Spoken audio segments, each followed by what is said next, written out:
ഉസ്താദിന്റെ നേതൃത്വം എന്ന് പറയുന്നത്. ആ മനുഷ്യൻ, മഹാനായ മനുഷ്യന്റെ വായിൽ നിന്ന് ഇത്രയധികം ഈ ലോകത്ത് ജോർജ് വാഷിങ്ടനെ കുറിച്ച് പറയാറുണ്ട്, അബ്രഹാം ലിങ്കനെ കുറിച്ച് പറയാറുണ്ട്. പക്ഷെ നമ്മളൊക്കെ മലയാളത്തിൽ എഴുതുന്നതുകൊണ്ട് AP ഉസ്താദിന്റെ പേര് ലോകത്തൊന്നും അറിയാതെ പോവുകയാണ്. ഇവിടെ അവരൊക്കെ വലിയ ത്യാഗം സഹിച്ചു എന്നാണ് പറയാറുള്ളത്.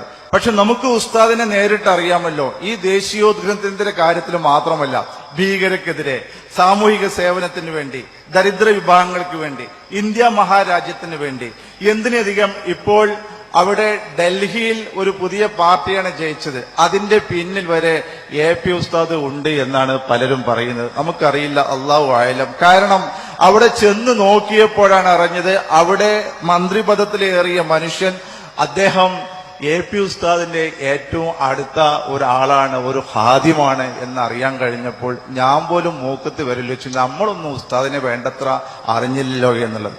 അപ്പോൾ നാളെ ഇൻഷാ അല്ലാഹ് ഈ ലോകത്ത് മുഴുവനും